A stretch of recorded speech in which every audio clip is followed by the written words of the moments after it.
नमस्कार, कैसे हैं आप लोग? दुआ करता हूँ कि आप लोग सब अच्छे होंगे और आज हम लोग बात करेंगे इतिहास के बारे में और इतिहास में हमने अभी तक क्या पढ़ लिया है, उसके बारे में हम लोग चर्चा करेंगे। इतिहास को हमने 3 भागों में बाँटा था, प्रागैतिहासिक, आगैतिहासिक और ऐतिहासिक। इतिहास का वर्गीकरण और इतिहास के पितामह हेरोडोटस हैं, मैं आपको बता चुका हूँ। उनकी प्रसिद्ध किताब का नाम हिस्टोरिका है, ये भी मैं आप लोगों को बता चुका हूँ। इसके बाद प्रागैतिहासिक काल को हमने 2-3 भागों में बाँटा था, 2 नहीं 3 भागों में बाँटा था। प्रागैतिहासिक काल को हम लोग 3 भागों में नहीं बाँटा है, तो आज हम लोग बाँट देंगे, कोई दिक्कत वाली बात नहीं है। इसके बाद आदि मानव के बारे में मैंने आपसे चर्चा की थी कि आदि मानव क्या था, कैसे आया। कल मैंने आपको पूरा आदि मानव का विकास पढ़ाया था। अगर आप लोग निरंतर कक्षाएँ देख रहे हैं, तो आपको कक्षाएँ समझ में ज़रूर आएँगी। इससे पहले वाले पार्ट अगर आप लोगों ने नहीं देखे हैं, तो कक्षाएँ आपको समझ में नहीं आएँगी। तीसरी बात, आदि मानव के विकास के बारे में मैंने आपसे चर्चा की थी कि अफ्रीका महाद्वीप से पहली बार आदि मानव के प्रमाण देखे गए थे। एक महाकपि प्रजाति थी जिसका नाम रामापिथेकस था। रामापिथेकस से 2 भागों में बटे थे। कुछ जंगलों की ओर चले गए, वो वानर कहलाए, और कुछ लोग मैदानी भाग की ओर आए, वो मनुष्य कहलाए। उन्हीं मनुष्यों की कहानी आगे स्टार्ट होती है और इसके बाद ऑस्ट्रेलोपिथेकस एक प्रजाति आई मैदानी भाग वाली, वो आगे बढ़ी। उसके बाद कौन आया? होमो इरेक्टस आया, जो कि द्विपद था, मतलब 2 पैरों से चलता था, लेकिन रीढ़ की हड्डी उसकी अभी भी बाकी ही थी, वो झुककर चलता था। उसके बाद कौन आया? उसके बाद आया था कौन? थेल करके, मैं आपको बताया था, लिएंडर थेल करके एक था। इसके बाद क्रोमोमैग्नन आया था, और क्रोमोमैग्नन को ही हमने कहा था होमो इरेक्टस, सॉरी होमो सेपियंस। और होमो सेपियंस वर्तमान मानव है, और आज जो आपके सामने पढ़ा रहा है ये भी होमो एक सेपियंस ही है। वैज्ञानिक नाम मनुष्य का होमो सेपियंस है, और इसी प्रजाति का दिमाग भी विकसित हुआ और शरीर भी पिछली जातियों की अपेक्षा ज़्यादा विकसित हुआ। आज हम लोग बात करेंगे, उसी को आगे बढ़ाते हैं कि प्रागैतिहासिक काल को हम लोग कितने भागों में बांट सकते हैं। तो आज हम लोग बात करेंगे कि प्रागैतिहासिक काल को फिर कितने भागों में बांटा गया है, आज उसके बारे में हम लोग चर्चा करेंगे। तो पवन, आज का टॉपिक क्या है बताइए? प्रागैतिहासिक काल। सबसे पहले तो मुझे आप ये बताओ कि इस काल की क्या विशेषता थी? इस काल की क्या विशेषता थी, मुझे बता दो। पहली इसकी विशेषता यह थी कि लिखित प्रमाण नहीं मिले। सबसे पहली विशेषता तो यह थी। ठीक। दूसरी बात, यहां कौन लोग रहते हैं? तो आदि मानव। इतनी बात आपको समझ में आ गई होगी। तो फिर इतिहास का पता हमने कैसे लगाया? अवशेष के आधार पर। टूटे फूटे बर्तन, मटके, लाइलॉन, कुछ तो मिला होगा। अब लाइलॉन तो उस टाइम में था नहीं, कुछ भी मिला होगा पुरानी चीजों के आधार पर। तो ये क्या मिले? साक्ष्य।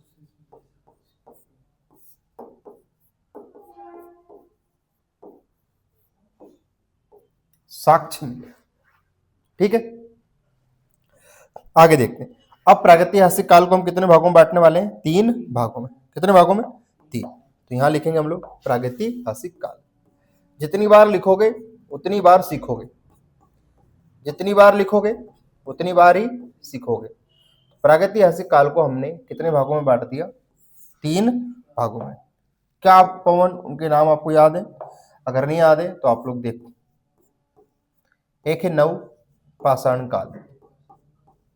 कौन सा? नव पाषाण काल। एक है मध्य पाषाण काल, मध्य पाषाण काल।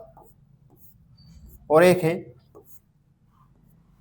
यहां नव की जगह पे आप थोड़ा सा चेंज कर लो, क्योंकि यहां आएगा पूरा। कौन आएगा? पूरा पाषाण काल। ये पूरा कहां से बना है? पुराना से बना है ना, और कुछ नहीं है इसमें। और यहां क्या लिख दूं मैं? थोड़ा सा नया। नया का मतलब ऐसा नहीं कि बिल्कुल तुम हेलीकॉप्टर ही उड़ा दो। आदि मानव के लिए थोड़ा सा नया था। यहां कुछ अलग प्रोग्राम हुआ होगा आदि मानव ने, फिर समय के साथ चीजें बदलती है, आपको पता है। यहाँ कुछ अलग प्रोग्राम होगा और यहाँ कुछ अलग। अभी क्या हुआ प्रोग्राम में मैं आपको बताऊंगा। अभी पहले तो आप ये देखो कि इतिहास को हमने 3 भागों में पहले बांटा था, प्रागैतिहासिक, आगैतिहासिक और ऐतिहासिक। धीरे धीरे कक्षाएं हम लोग बढ़ रहे हैं, सरलता से कठिन की ओर बढ़ रहे हैं। फिर प्रागैतिहासिक को हमने 3 भागों में बांट दिया। कितने भागों में बांट दिया? अब पूरा पाषाण काल को भी हम लोग आगे जाके कितने भागों में बांटेंगे? 3 भागों में बांटेंगे। मतलब इतिहास को 3 भागों में, प्रागैतिहासिक, आगे ऐतिहासिक और ऐतिहासिक, है ना। अब फिर प्रागैतिहासिक को भी 3 भागों में, पूरा, मध्य और नवपाषाण काल। अब पूरा पाषाण को भी अपन कितने भागों में बांटेंगे? 3 भागों में। बात समझ में आ गई? तो अब हम लोग यहां लिखेंगे,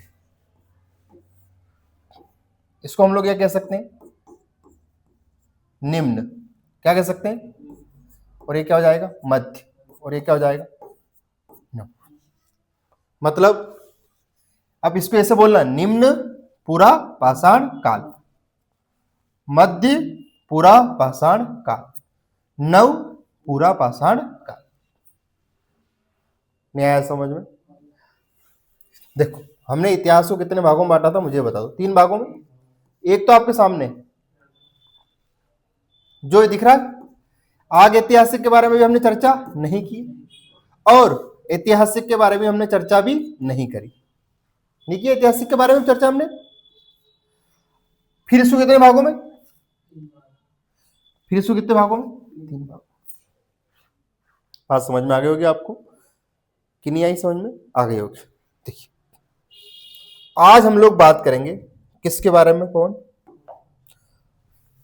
अब मुझे बताओ, हम लोग सबसे पहले तो बात करेंगे पूरा पाषाण काल। लेकिन पूरा पाषाण काल को हमने कितने भागों में बांट दिया था? 3 भागों में। उनमें से एक मुझे बता दो जिसके बारे में हम लोग बात करने वाले हैं, निम्न पूरा पाषाण काल। ठीक है, तो इस काल में कौन था? आदिमानव था। कौन था? सबसे पहली चीज। अब आपकी हेडिंग क्या हो सकती है? तो पवन अब आपकी हेडिंग हो जाएगी निम्न पूरा पाषाण काल। अब सर ये तो चलो ठीक है, हम थोड़ा सीख गए और कोई दिक्कत वाली बात, लेकिन इनका मतलब क्या है? मुझे एक बात बता दो, है ना, विनाश काले विपरीत बुद्धि। मतलब विनाश काले, काल क्या है? समय। समय के लिए यूज हुआ है। फिर ये क्या चीज लगाई अपन ने? पाषाण। पाषाण मतलब भाटा। मतलब ऐसा समय जिसमें भाटे का प्रयोग होता था। भाटे का नहीं, भाटे का। पुराना समय, तो वो पुराना समय जिसमें भाटे का प्रयोग होता था। लेकिन पुराने में भी और पुराना, निम्न पूरा पाषाण काल। इतनी बात समझ में आ गई? मतलब कुल मिला के बात ये कि ये वो समय है जब आदमी ना तो लोहे का प्रयोग करता था, ना तांबे का प्रयोग करता था, सीधी सीधी बात काय का प्रयोग करता था? भाटे का प्रयोग करता था। इसीलिए अपने को सबसे पहले आदत अपने को वही पड़ी है कि जैसे कोई किसी को मारना हो तो सबसे पहले अपन क्या उठाते हैं? भाटा उठाते हैं। ये भाटा अपन ऐसे नहीं, अपने लक्षण अपने दादाजी के, अपने पूर्वजों के क्या अपने पास लक्षण है। और अपना पूर्वज कौन था? ऑस्ट्रेलियोपिथेकस के लक्षण है कि फटाक से भाटा उठा के नमस्कार दी। बात समझ में आ गई यहाँ तक? तो ये वो लक्षण कहाँ से आया? बात समझ में आ गई आपको? यहाँ से आया कि भाटा हम ऐसे नहीं, क्यों लोया पत्थर के धुआं में, तो लोया पत्थर का ही है, यही है लोया पत्थर। बात समझ में आ गई यहाँ तक? ठीक है, अब देखो, अब इस काल में पहली विशेषता में लिखता हूं कि क्या था। सबसे पहले इस काल का कौन? पवन बताओ, इस काल का कौन? आदिमानव। सबसे पहले मुझे बताओ कृषि करता था क्या? ये बताइए मुझे, थोड़ा दिमाग लगाओ। कृषि से क्या था? वंचित था। कुल मिला के बात ये कि खाने के दाने नहीं थे, इसके मन को भाया, इसने कुत्ता मार के खाया। मतलब ये शिकार करता था। क्या करता था? दूसरी लाइन, शिकार करता था। लेकिन शिकार करता था ये तो जनरली बात है, इतिहासकारों ने इसके लिए शब्द यूज करा है आखेटक। अब मुझे बता दो कि प्रारंभिक आदिमानव का जीवन काय पर आधारित था? शिकार। लेकिन परीक्षा में क्या नहीं आएगा? क्या आएगा? आखेटक। आ खेत पे आ, और खेत पे कोई जानवर आया होगा, कुत्ता आया होगा, आपने उसका क्या कर लिया? शिकार कर लिया। आदिमानव, क्या आदिमानव एक जगह रुका हुआ था? बताओ। तो बताओ, आदिमानव एक जगह नहीं रुकता था, तो फिर आदि मानव कौन था? आदि मानव था इधर उधर डमने वाला, घूमने वाला। तो प्रारंभिक आदि मानव कैसा था? क्या करता था? कैसा था? साथ में अगर मैं एक वर्ड यूज करूं आपके लिए, खाद्य लिखा हुआ है, संग्राहक, तो कभी कभी ये दोनों चीजें एक साथ आती है कि आदि मानव शिकार पर भी डिपेंड था और खाद्य संग्राहक। अब सर ये बता दो कि खाद्य संग्राहक क्या होता है? जंगली जानवरों का शिकार हो जाता था, प्रकृति से कंदमूल जो भी खा लिया आपने, कंजी निमोली जो भी खाई आपने, ये क्या हो गई? प्रकृति पर डिपेंड रहना क्या कहलाता है? खाद्य संग्राहक। तो आदि मानव का मतलब ये ऐसे नहीं कि सुबह शाम उठे ने इसने कुत्ता मार के खा लिया, ऐसा नहीं है। कुछ कंदमूल, फल फ्रूट वगैरह सब खाता होगा। नहीं आया समझ में? तो प्रकृति के ऊपर डिपेंड होना खाद्य संग्राहक कहलाता है और शिकार करना आखेटक कहलाता है। तो आदि मानव की जीविका आधार अब क्या था? शिकार प्लस खाद्य संग्राहक। प्रकृति की चीजों पर डिपेंड रहना, कंदमूल घास फूस खाना, ये खाद्य संग्राहक है। और शिकार करना क्या है? आखेटक है। अब आपसे क्वेश्चन आएगा कि प्रारंभ में आदि मानव की जीविका का आधार क्या था? आखेटक प्लस, प्रारंभ में आदि मानव कैसा था? आखेटक प्लस खाद्य संग्राहक भी था, मतलब वो प्राकृतिक की चीजों पर डिपेंड भी रहता था। इसीलिए भगवान ने हमारे दांत ऐसे बनाए हैं, 4 प्रकार के दांत है, कृंतक, रदनक, चावर्णक, अग्रपश्य। अग्रपश्य क्यों लगाया गया कि कुछ दाढ़ हमारी आगे वाली है, कुछ दाढ़ हमारी पीछे वाली है। उसमें 4 प्रकार के हमारे दांत पाए जाते हैं। हम चीर सकते हैं, हम फाड़ सकते हैं, हम चबा सकते हैं, हम काट सकते हैं, है ना, हम कुछ भी कर सकते हैं। भगवान ने दिए हमारे दांत इसलिए, मतलब हम कुछ भी कर सकते हैं। हम सर्वाहारी है। मनुष्य क्या है? सर्वाहारी। सर्वाणी भक्षाणी सुखंतु, सभी का भक्षण करने के बाद इंसान को सुख की प्राप्ति होती है। जरा सा पेट है जो जिंदगी भर नहीं भराता है।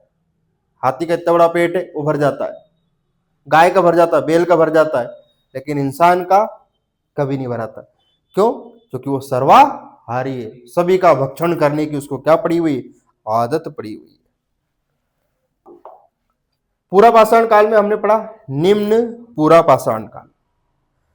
आखेटक था, शिकार करता था, सब कुछ मैंने आपको बता दी सारी चीज। अब इस काल में क्या हुआ? उसने शिकार करने के लिए क्या बनाए होंगे?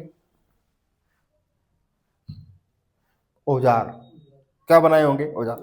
तो मैं अब आपसे पूछूं कि मनुष्य का, किसका? मनुष्य का पहला औजार बता दो आप। बताओ, बता दो फटाफट। कुल्हाड़ी। अंग्रेजी में जिसे क्या कहते हैं?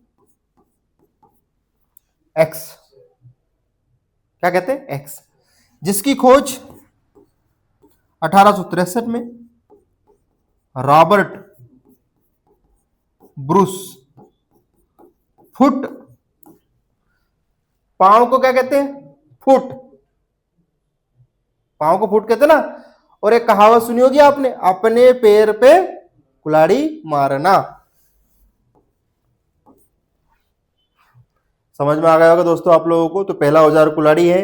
इसके बाद हम लोग आगे भी चर्चा करेंगे औजारों से संबंधित कि पहली बार आदि मानव ने औजार कैसे बनाए, चापर क्या है, चॉपिंग क्या है, फलक क्या है, विदरणी क्या है, खुरचनी क्या है, पेबुल क्या है, इन सब के बारे में हम लोग धीरे धीरे चर्चाएं करेंगे। आप निरंतर कक्षाएं देखते रहें, वरना आपको कुछ भी समझ में आने वाला नहीं है। टॉपिक ही ऐसा है, मैं क्या करूं। मिलते हैं नेक्स्ट वीडियो में।